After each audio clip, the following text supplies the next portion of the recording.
This lady I met in 2018 in London at a queue that was held in Wembley.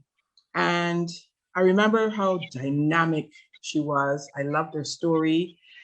She's an author and she's done so much more. We're going to find out all that she has done. Pamela R. Haynes, how are you doing, my dear? I'm doing very well, Joanne. Thank you so much for having me. Wonderful. Now, you were born in the UK, but you grew up in London, and you had the opportunity through the years to travel back and forth from about the age of 12. Take us there to that time. Tell us about your family, the family names. Where in Barbados are you from? Give us a picture of your early life. Okay, so as you said, I was born in East London to Barbadian parents. My parents are Ronald and Geneva husbands, so that's the first family name. I grew up in Canning Town in East London. I am the eldest of 5 siblings. My 2 sisters live in Essex. My 2 brothers now live in Australia. And I am the only person remaining in the East End. So I live in East London. I went to local schools, and from about 12 years old, which would have been 1980, my mum called us into her bedroom, shut the door behind you, and she whispered that we're going home to Barbados and we're not to tell anybody that we're traveling. So it was May 1980. We got the time off of school. And when you flew back then, which I think it was BWIA, you had to dress up to go home. Everything matching, our little purses and everything else, because you were going to be presented to family, but you only heard their voice occasionally on the telephone, or when you wrote those air letters that folded into 3 on blue paper. That was the only correspondence that I really had with my extended family in Barbados. So it was quite a big deal to be able to go home. I flew with my mom and my 2 sisters, and we flew out to Barbados. And I do remember there was so many people waiting to meet us at the airport.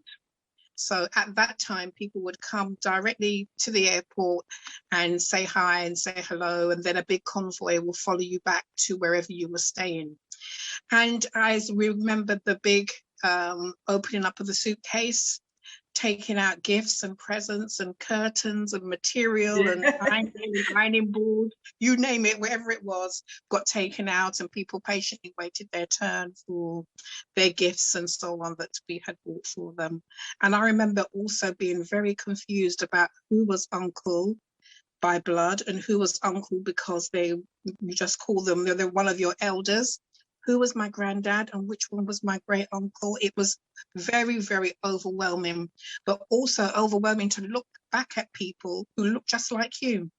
So we have husbands as the family name. We have Greens, who are in Pool Tennant in St. John. We have Trotmans, who are on Villa Road in town. And we have Howards as well, who are based in St. George. So the bottom end of the island. But I think that if I was to dig enough, I've probably got family all over Barbados. Probably.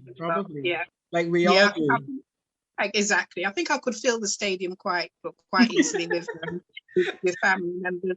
The other thing I remember, my uncle got tired telling people, well, this is your cousin, or this is your, So in the end, he just said, Pam, you see all these people here? Them, you family. Yeah.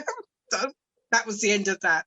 That was a fate that we went to. So I remember some beautiful times going backwards and forwards to Barbados as a child and a young adult. I remember going to my first Crop Over festival in 1985, and my sister and I had an absolute blast. So I would have been 17 then. And then as an adult, I have taken my children to Barbados, and their love affair has started with Barbados from the time they were 2 and 3 years old. I remember taking them to the beach in College Savannah. I think it's called Concept Bay.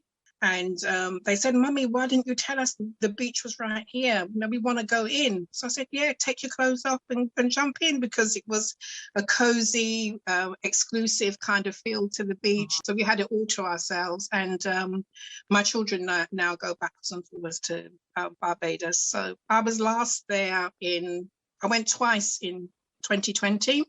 The first time we introduced our friends to Barbados, and they had an absolute ball. And then obviously, you know that my mother passed away in September. So we were there, we brought mummy home.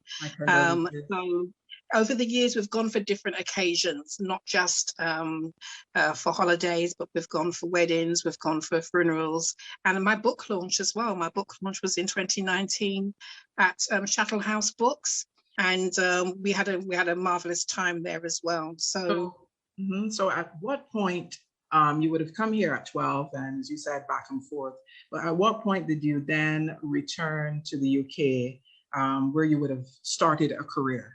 What was the career? I finished school in the mid-1980s, and at that time, Margaret Thatcher was the Prime Minister, and I really thought that I would end up as one of Maggie's millions, they called her, who ended up on a YTS scheme, which is a youth training scheme. But my very first visit to the job centre, my sister pointed out a little card for a new government organisation. And she said to me, "Why don't you apply? You've got the qualifications." So I applied for the newly formed Crown Prosecution Service. Prior to that organisation evolving, the police used to prosecute their own cases. So the prosecution service was brought in to make sure that justice is seen to be impartial and unbiased. So I joined the CPS in Stratford, which is locally to me, as an admin officer. So I would be one of those people that prepare the prosecution cases. You know, great experience. Had I gone into private practice, I doubt that they would let me anywhere near their prosecution. And the most I would have been able to do was probably make the tea. But working for the government organisation, you know, meant that I could handle my own cases from arrest right the way through to what we would have called a successful prosecution. So I've always been fascinated with the law. Any kind of legal programs I would watch on television at home. And I suppose deep down somewhere, I wanted to be a barrister at one stage as well. So I definitely got a flavour. So I wanted to do something that was more practical and more challenging. And what I did notice was quite a lot of our young people were coming into court, being prosecuted, being sentenced, and then a few months later, they're back in court again. And I wanted to be part of the solution, not part of the problem. So I wanted to stop this revolving door thing of our young people coming in and out of court. So often we hear about, you know, the negative stories with our young people in the court system. Do you have any success stories that you could probably share that you would have been part of? Yes, well, which is why I switched and I left the Crown Prosecution Service, and I literally walked across the road to join the probation service. And I joined the youth justice team and did lots of work there in terms of supporting young people who wanted to make changes in their lives, who wanted to live crime-free lives, working with them on a one-to-one, visiting other young people in prison and in custodial settings. And there I felt that I was making real impact in terms of stopping this revolving door fearing. I stayed with the probation service for 5 years and then got the opportunity to apply for a Home Office sponsorship to university to do my diploma in social work. I got 3 places, one at Brunel, one at Middlesex, and one at Kingston University. Kingston University suited me better. So I started there in 1996. And I enjoyed the experience of learning something new, learning strategies of how to work with offenders. Both of my placements were in probation settings, and I enjoyed the experience so much. I stayed on for an additional year to top up my qualification to a degree. So that's where I got my Bachelor's of Arts degree in Community Justice Studies, and went back to work as a full-fledged qualified probation officer 26 and a half years later. Yeah. Good stuff. The half is important. I retired from the probation service in 2018. And I like to think that, I made an impression, that I was able to affect change in people's lives while I was working there. Have you ever had any of these young people come up to you? I know the UK is a big place, but it's a community thing. Any of them come up to you and say, Ms. Haynes, thank you so much. You don't know what you have done for me, or the changes, that have come about in my life because you cared? I think that one day I would like to explore a particular story of a young man that I supervised. When I first started to work with him, he had a skinhead. He had Dr. Martin boots on. He looked like the stereotypical National Front member. Mm-hmm. Very, very hostile, very angry when he came in the room. And I could just about get the words out, because he frightened me so much, to sit down.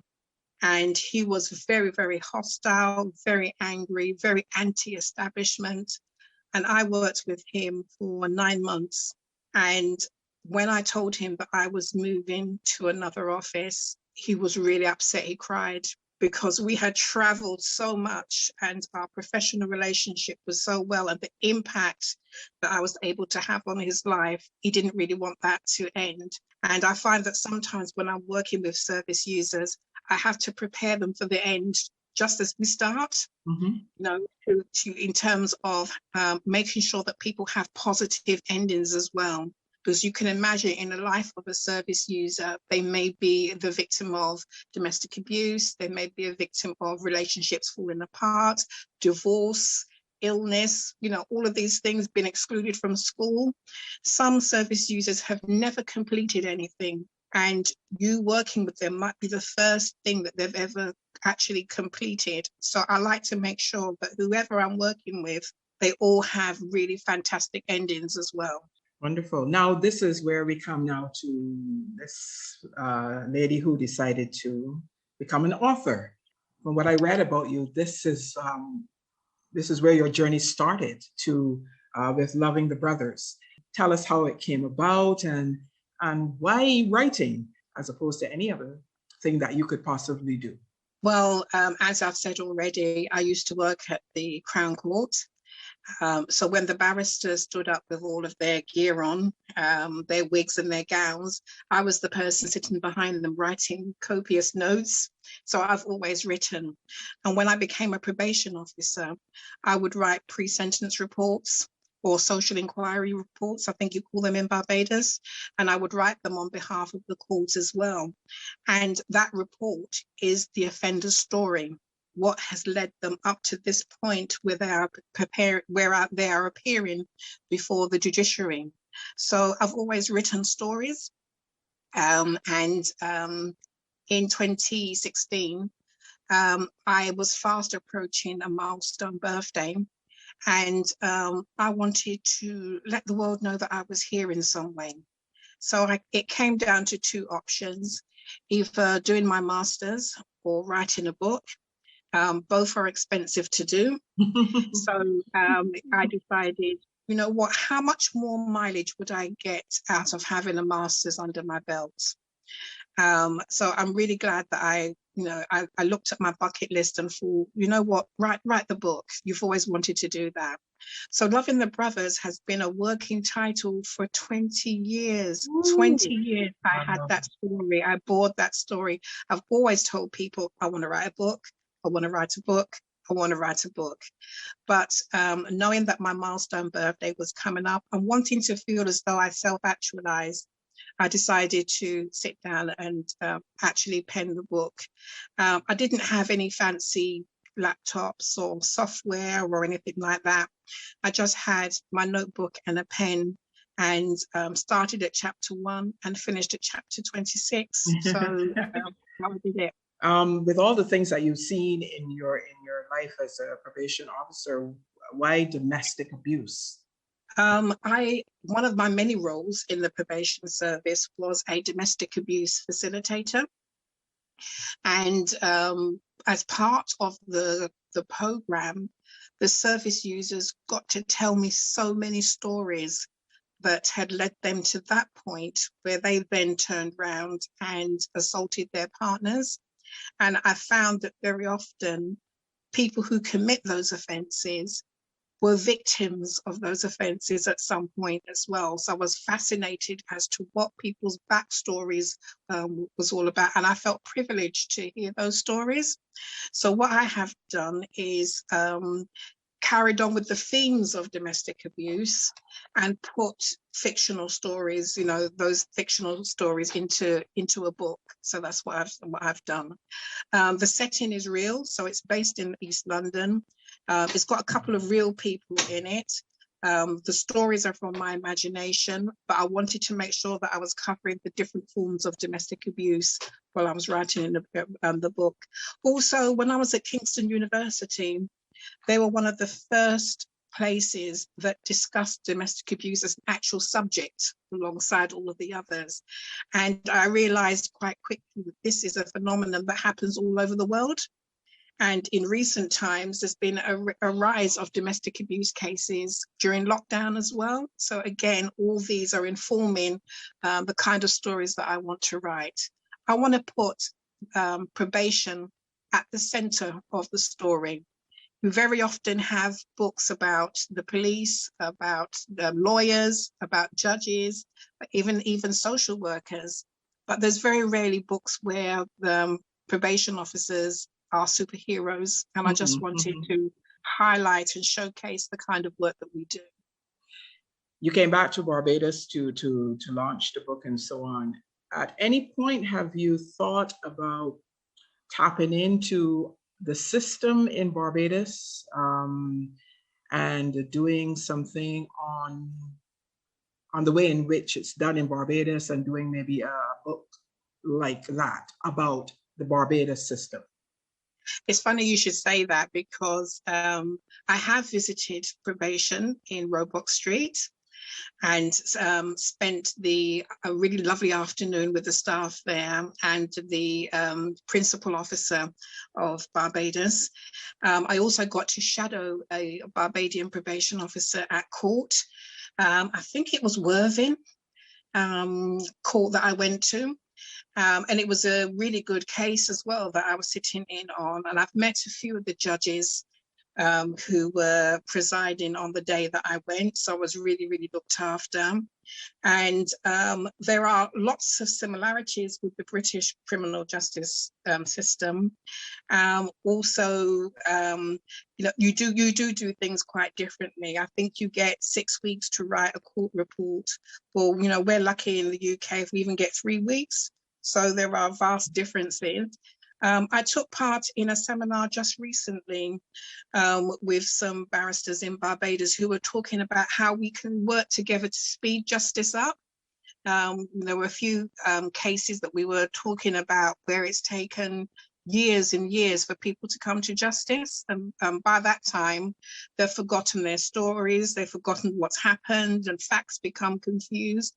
So we were looking at ways of how we can, they can learn from the British criminal justice system and other pockets of the Caribbean as well, and speed up justice so that people come to court in a more timely fashion. You know, 2020 was my year really where I was hoping to come back to Barbados as part of regathering. I had a meeting with a few government officials there to look at how I could do some training, but alas, that didn't happen. But, you know, 2021, who knows, God willing, and I'm able to. There's technology. This is how we're talking, you know, so technology and you can still get the opportunity to have that input. With Loving the Brothers, how has it been doing? And you did another book after this? Or you're working on another book? Update me. Loving the Brothers is a trilogy. The book Loving the Brothers is doing really, really well. Estimated to have sold over 1,000 copies already. I also have over 100 reviews on amazon.co.uk and over 70 reviews on amazon.com. I've got it into quite a few bookshops here in London and in Barbados. So it was available at Cave Shepherd in town. I think it's called Pages, the bookshop. I also managed to get the book in Chatham House Books as well. So my family told me that there are still a couple of copies available in Barbados, which is good to know. And I have to say, I was thrilled when I came in 2020 and I saw my book on the shelf in Cave Shepherd. I have to say, I was really proud of that moment. Alongside, Can you take a picture next to it? You know I did. Alongside books like Barbados Most Wanted. Yes. I'm a big fan of Kim Ramsey, so it was nice to see my book alongside hers. During lockdown 2020, I wrote Loving the Sisters, which is the sequel. Correct. This time I'm after a publishing deal here or in Barbados. I'm open, but I would like to, so it's gone out now to various publishers to see if I can get a book deal. So Loving the Sisters has been completed, and it was a lot of fun to do. So I really made sure that I used my time in lockdown wisely. Now we're in our third lockdown. I have started Loving the Children, which is the end of that trilogy. And I'm really pleased to say that I'm finally making some good progress with that particular book. It's quite explosive, and I hope that that will bring the end to the trilogy. Beautiful. Now we talk about work. I like the way that on Instagram you're posting different authors and so on, so that people can tap into, all types of reading. We have a lot of time, and I can tell you that I've had books on my shelf that I've been trying my best to read for eons, and I can say now that I've cut the list down. And I have gone and from your recommendations, I've been able to get a couple of the ones that you have posted.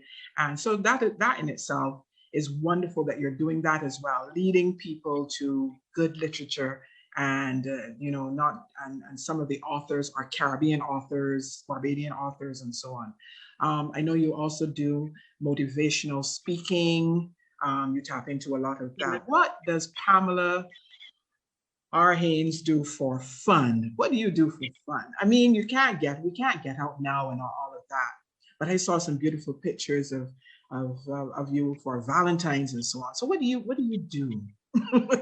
Yeah, I mean, I'm trying to make the most of it. I do believe if you want to be a good writer, be a good reader.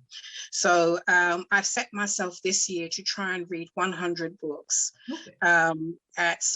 And I want to be a bit more fussy as well, not just read any old thing. I want to concentrate on reading Caribbean authors. So I've just finished How the One-Armed Woman Sweeps Her House by Jones. Yeah, Sherry Jones. And I also sat in on a couple of her interviews that she did as well, one in the UK and one in Barbados.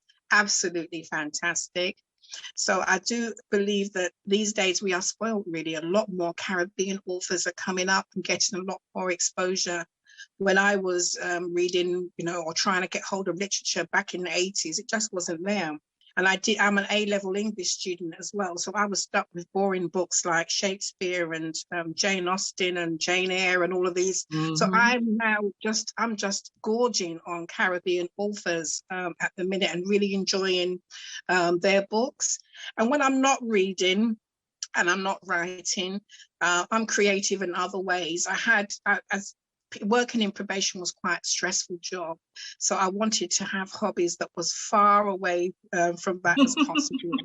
So I bake cakes and I do cake decoration. Just finished my sister's wedding cake in December. My son is going to be 14 next week. So I'm going to do him a chocolate drip cake. And I just like the whole process of creating, putting bits and pieces together, creating new flavors. and experimenting with designs. So I get a lot of pleasure from, from doing that. And I do cakes for friends and close friends and family. So that's one of the things that I do. You may have seen on my Instagram that I finally pulled my treadmill from the garden into, and I have ambitions every day of getting on it. I've got the gear, I've got the new trainers, and I think I've done it once in the last couple of weeks, but I aspire to form new habits by getting on the treadmill and working out. So they're the main ones really, and cooking. One day I will tell you I'm a vegan, but at the moment I am transitioning with at least one vegan meal a week, and enjoying that process, really enjoying the journey. What do you love most about Barbados? I mean, you love your family and you love coming here on vacations and so on. But what is it most about Barbados, the Barbadian community and so on that you really, really love? I'm an observer really, and I just love observing Barbadians speak and talk and chat, and I try and listen in and try and hear and catch on to what they're saying. I love being on the beach. I've been a beach bum. My favorite beach is Miami, in Oyston. Yeah, in Oyston. I love going there, and especially the calmer side of the waters, where I can just sit and watch my youngest boy swim and play. And I found people so friendly. He's made so many friends just by being on the beach.